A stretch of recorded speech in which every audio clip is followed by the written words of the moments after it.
તો આજે સરસ મજાનો પ્રવેશ ગેટ છે, જોઈ શકો છો. અને આ છે વિશાળ સરસ મજાની ગીગા બાપુની જગ્યા. તો આ છે ગૌશાળા અને બહુ ઝાઝી સંખ્યામાં ગૌ માતા છે. આમાં જો એ સમાધિ જ્યાં પાડા પીરની આવે છે, જો પાડા પીરની સમાધિ મંદિર સત્તાધાર. મુંબઈના કતલખાનામાં અવારનવાર પરસા પૂર્યા. અને તો હેલો યુટ્યુબ ફેમિલી, કેમ છો? મજામાં જ છો? તો સ્વાગત છે પરિવાર એક આપણા બ્લોગ ચેનલની અંદર. તો અત્યારે આપણે આવી ગયા છીએ સત્તાધાર ગીગા બાપુની જગ્યામાં. તો સરસ મજાના દર્શન કરવાના છે. તો અત્યારે તો જો આપણે પ્રવેશ ગેટની બહાર છીએ, તો અંદર જઈએ અને સરસ મજાના ગીગા બાપુના દર્શન કરીને અહીંનો જે ઇતિહાસ છે એના વિશે આપણે થોડું ઘણું જાણવાનો પ્રયત્ન કરશું. તો વિડીયોમાં બન્યા રહે. તો જય બુદ્ધ ભવાની આપણો ઇકો છે ને માથે છે બોક્સ એ હાંકરની પ્રસાદી. કેમ કે આપણે ગાડી લેવાની છે અંદર, કે અમે માનતા ઉતારવા આવેલા છીએ. તો મારાથી નાનો ભાઈ છે અને બરાબર જે અહીંયા હાંકરની પ્રસાદી તરવાની છે, એટલા માટે ગાડી આપણે અંદર લેવાની છે, નહીંતર અંદર એલાઉડ નથી લઈ જવાની. તો કેમ કે પ્રસાદી વધારે છે એટલે આપણે આગળ પૂછ્યું તો એ લોકોએ કીધું કે ગાડી લઈ લો. તો હાલો આપણે આગળ જઈને તમને દર્શન કરાવો. તો આજે સરસ મજાનો પ્રવેશ ગેટ છે, જોઈ શકો છો. અને આ છે વિશાળ સરસ મજાની ગીગા બાપુની જગ્યા, જોઈ શકો છો. આ છે ગૌશાળાની ઓફિસ છે.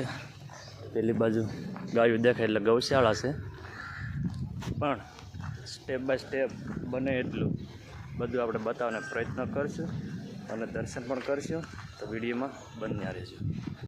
અને સૌ પ્રથમ આપણે પહેલાં કરવાના છે પાડા પીરના દર્શન.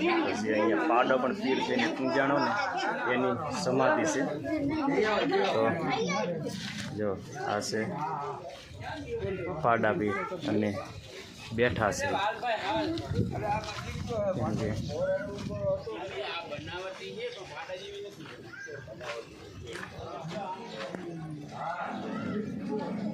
આવી રીતે કંઈક બનાવટી છે, પણ બેઠકમાં મેકેલો છે, બેઠો છે. જે મુંબઈના કતલખાનામાં અવારનવાર પરસા પૂર્યા અને ત્યાર પછી કતલખાનું તોડાવી નાખ્યું અને પાડાને અહીંયા મૂકી ગયા હતા ને એ પાડો છે. જે ભોજલ નામની ભેંસ હતો ને એમનો બેટા છે, ભોજલનો દીકરો.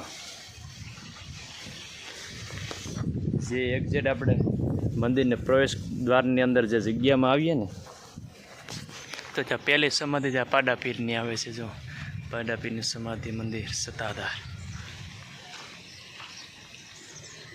અને અહીંયા બાજુમાં છે આ ગૌશાળા અને પેલી બાજુ ગૌશાળા છે. અને અહીંયા કહેવાય છે કે બાપાની જગ્યામાં પહેલાંના વખતમાં બહુ જબર જાફરાવાદી ભેંસો અને પાડા હતા.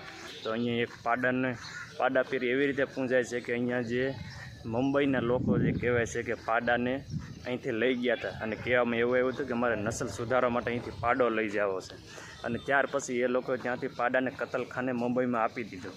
અને જ્યારે પાડાને કતલખાનામાં લઈ જવામાં આવ્યો, એને બાંધ્યો અને એને કાપવા માટે જ્યારે એને મશીનો ચાલુ કર્યા ને, ત્યારે મશીનો ઓટોમેટિક તૂટી ગયા હતા, કતલખાનું તૂટી ગયા હતા. અને ત્યાં પણ એ પાડાએ પરસો પીડ્યો ને એ લોકો રાતો રાત પાડાને અહીંયા મેકવા આવ્યા છે. એવી રીતનો કંઈક અહીંયા બહુ જોરદાર પાડા પીરનો ઇતિહાસ છે. એટલે પણ અહીંયા પાડો પીર થઈને પૂંજાય છે. અહીંયા જો આપણી પ્રસાદી ઉતારે છે એકા ઉપરથી. તો પ્રસાદીના બોક્સ લઈ લીધા છે, પાછળ નાના ભાઈ લીધું, મેં લીધું, અને હવે જઈ દર્શન કરવા માટે. તો આ છે મેન મંદિરનો પ્રવેશ ગયા. ત્યાં આપણે સરસ મજાના દર્શન કર્યા છે. અને ત્યાં કેમ કે આપણે બ્લોગ શૂટ નથી કર્યો, કારણ કે ત્યાં ફોન અલાઉડ નથી, વિડીયો શૂટિંગ સખત મનાય છે. તો હવે આપણે જાઉં અહીંયા આંબાજલ નદીને કિનારે. તો જે મારાથી બને એ સંપૂર્ણ તમને વિડીયોમાં બતાવવાની કોશિશ કરીશ. આ સરસ મજાનું જીવરાજ બાપુનું ભવન છે. કેમ કે અહીંયા ઘણા ને અહીંયા સત્તાધારની જગ્યામાં ઘણા બધા સંતો મહંતો પીર થઈને પૂંજાઈ ગયા છે.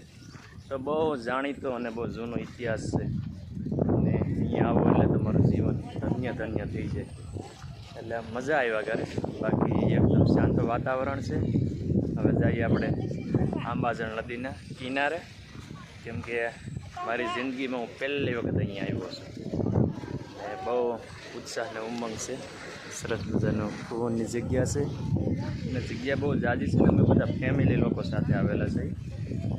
એટલે મજા આવે છે ફરવાની, અને દર્શન પણ કર્યા છે સરસ મજાના ગીગા બાપુના સમાધિના. હાલ હવે નદી કિનારે જઈને તમને બતાવો છે આંબાજળ નદીનો ગેટ. ઘણા લોકો જો દર્શન કરીને આવે છે અને અમે લોકો જઈએ છીએ. અને અહીંયા પણ સરસ મજાનું કંઈ જૂનું મંદિર છે. અને અવારનવાર ગીતમાં ભજનમાં તો ઘણી વખત ગીગા બાપુનું નામના સાંભળી છે. આંબા નદી પણ સાંભળી છે, ભજનમાં આવતી હોય છે કે આંબાજળને કાંઠે બાપા ગીગાના બેસણા. તો સરસ મજાનું ધામ છે આપા ગીગા. આ સરસ મજાનો જોરદાર વડલો છે, ગેટ છે. હાલો તો આપણે નદીમાં આપણા હાથ પગ પખાડીને આપણું જીવન ધન્ય ધન્ય કરી દઈએ. સરસ મજાની નદી છે આંબાજળ. જેટલી મંદિરની કિનારે બહુ સરસ મજાનું વાતાવરણ છે. આ મજા આવ્યા કરે છે, એકદમ શાંત વાતાવરણ છે ને મજા આવે છે.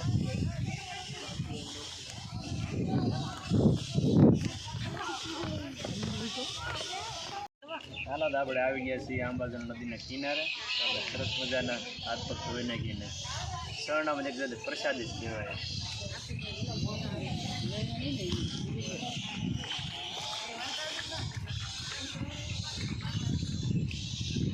લહર સારી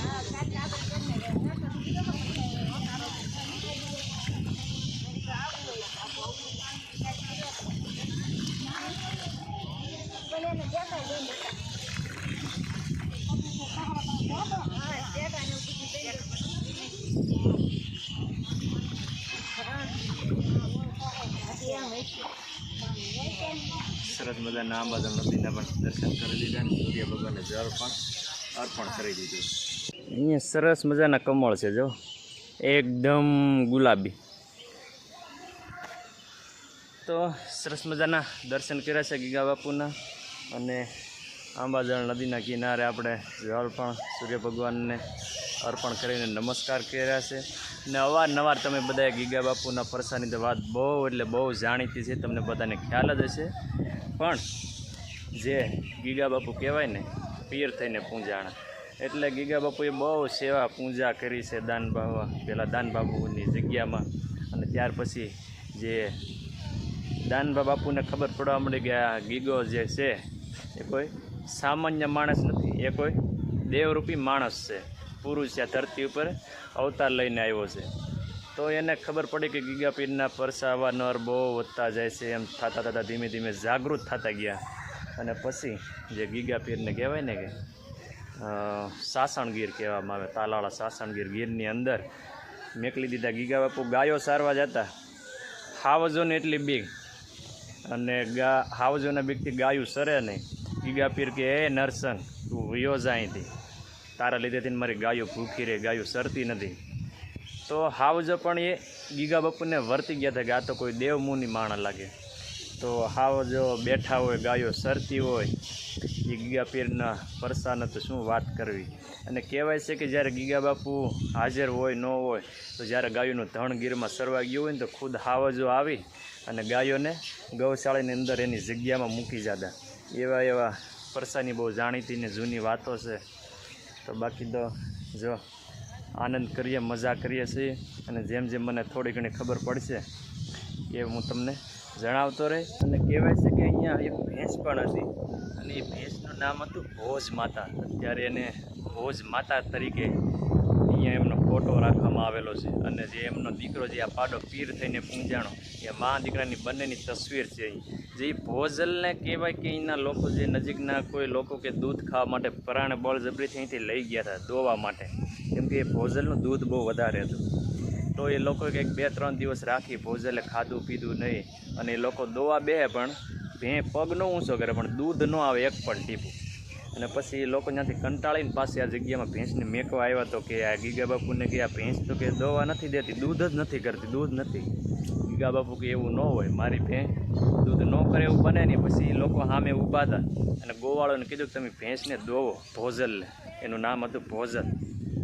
ગીગા બાપુ કોઈ ભોજલની માથે હાથ ફેરવો ને ગોવાળો દોવા બેઠા 4 આંડા દૂધ દોયું હતું એવી પણ અહીંની જાણીતી વાતો છે. બાકી તો જો બધા દર્શન કરીએ અને જગ્યાનો આનંદ લઈએ છીએ. અને આ જે જગ્યા અહીંયા જે છે ને જે સ્તંભ દેખાય છે જે જીસીબી છે ક્રિંગ એ ત્યાં મંદિરનો ઝીણોધાર શરૂ છે. જે ગીગા બાપુની દાનભા બાપુની જે સમાધિ છે તેનો ઝીણોધાર શરૂ છે અને ત્યાં વિડીયો શૂટિંગની સખત મનાય છે. જો અહીંયા કામકાજ શરૂ છે નવા મંદિરનું. તો અત્યારે આપણે આંબાજળ નદીના કિનારે પણ જઈને આવી ગયા છીએ. હવે આપણે જઈએ આગળ જે કંઈ જોવાની જગ્યા બાકી છે તે જોઈને દર્શન કરીએ. તો અત્યારે આપણે આવ્યા છીએ ગૌશાળાની અંદર, કેમ કે સંપૂર્ણ દર્શન કરીને હવે આપણે આવ્યા છીએ છેલ્લે ગાય માતાના દર્શન કરવા. તો આપ જોઈ શકો છો કે આ છે ગૌશાળા અને બહુ જાજી સંખ્યામાં ગાઉ માતા છે આમાં જો. અને આમાં પણ બધે